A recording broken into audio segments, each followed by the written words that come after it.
Good morning students, जय स्वामीनारायण। आज हम पढ़ने वाले हैं संस्कारी भारत। संस्कारी भारत में पहले हमने प्रार्थना पढ़ी है, उसके बाद श्लोकास है, लेकिन श्लोकास हम इस लेसन के बाद सीखेंगे। आज हम सीखने वाले हैं जो लेसन है उस लेसन का नाम है वेद व्यास। महर्षि वेद व्यास के बारे में कुछ जानकारी हम इस संस्कारी भारत बुक के माध्यम से प्राप्त करेंगे।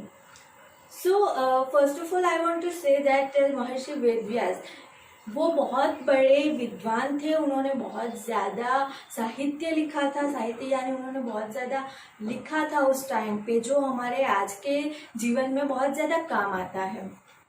तो पहले तो हम उनके बारे में कुछ जानकारी प्राप्त करते हैं। पुराने समय में, आदिकाल में सिर्फ एक ही वेद लिखा गया था जिसका नाम है अथर्ववेद।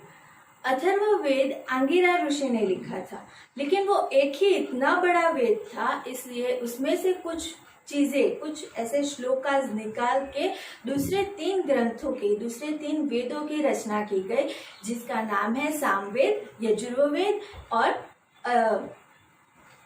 ऋग्वेद। तो इन तीनों वेदों की रचना की गई थी ऋषि वेदव्यास के द्वारा।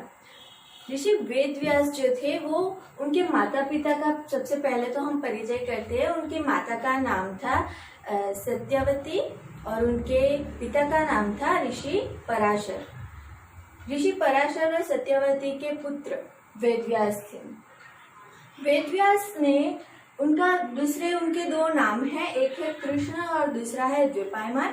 क्योंकि उनका रंग सांवला था इसलिए उनको कृष्ण के नाम से जाना जाता था, और उनका जन्म एक द्वीप पे हुआ था इसलिए उनको द्विपायन कहा जाता था।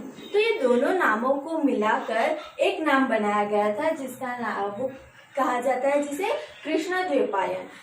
इस तीनों नाम से वेद व्यास को जाना जाता है। तपस्या की इच्छा, यानी कि वो जब जन्मे उसके कुछ टाइम के बाद, कुछ समय के बाद ही उन्होंने तपस्या करने जाने के लिए अपने माता पिता के सामने अपनी इच्छा प्रकट की, जो कि वो बहुत ज्यादा तपस्वी और बहुत ज्यादा लीन रहते थे अपने तप में उनके पिता। इस वजह से उन्होंने अपनी पत्नी को, सत्यवती को समझाया और महर्षि वेद व्यास को तपस्या करने के लिए भेज दिया। तब से वेद व्यास तपस्या करने के लिए चले गए, लेकिन जब वो तपस्या करने के लिए जा रहे थे उस समय पे सत्यवती बहुत ज्यादा उदास हो गई थी। तब ऋषि वेद व्यास ने कहा कि जब भी आप मुझे याद करोगे तब मैं आपके सामने प्रकट हो जाऊंगा। यह कहकर वो तपस्या करने के लिए चले जाते हैं। उन्होंने बहुत ज्यादा सारे पुराणों की रचना की है। जो 18 पुराण हम कहते हैं हमारी भारतीय संस्कृति में, जिनका बहुत ज्यादा महत्व है, वो सारे पुराणों की रचना महर्षि वेद व्यास ने की थी। उन पुराणों में नारद पुराण, विष्णु पुराण, गरुड़ पुराण, शिव पुराण जैसे बहुत सारे पुराणों का समावेश होता है। 18 पुराणों का समावेश होता है। और उसके बाद उन्होंने महाभारत की रचना भी की थी। महाभारत ये हमारा महाकाव्य है।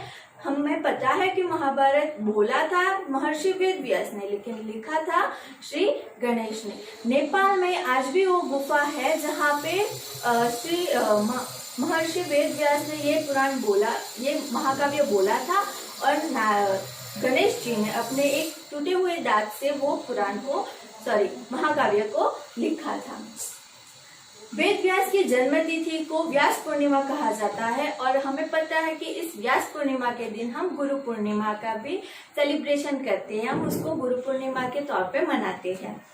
दूसरी एक बात, जब वो अलकनंदा के सरस्वती और अलकनंदा के किनारे पे थे, वहां पे वो तप कर रहे थे, तब उन्होंने अपने 2 शिष्यों को पढ़ाया था, जिनका नाम है जैमिनी और वैशंपायन। कहा जाता है कि जो 7 ऋषि और 7 महानुभव जो आज तक मरे ही नहीं है, उनमें एक है वेद व्यास। क्योंकि पुराणों में और सारे ग्रंथों में वेद व्यास की मृत्यु कैसे हुई या उनकी मृत्यु हुई कि नहीं, इसका कोई उल्लेख नहीं है। इस वजह से ये कहा जाता है कि वो अमर है।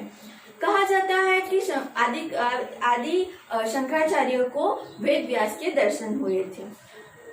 तो ऐसा भी कहा जाता है कि जब तक सूर्य, चंद्र, तारे, सितारे, ब्रह्मांड रहेगा तब तक वेद व्यास जीवित रहेंगे और वो उन्होंने जितना भी पुराण और जितनी भी सारी चीजें लिखी है वो हमारे जीवन में जब हम उसका उपयोग करते हैं उसके सहारे वो जीवित रहेंगे, ऐसा कहा जाता है। तो वेद व्यास की बहुत सारी डिटेल्स मैं आपको एक छोटी सी लिंक यूट्यूब लिंक पे सेंड कर रही हूँ, आप उसको देखना और उनके बारे में और जानकारी प्राप्त करना। टिल देन, जय स्वामीनारायण।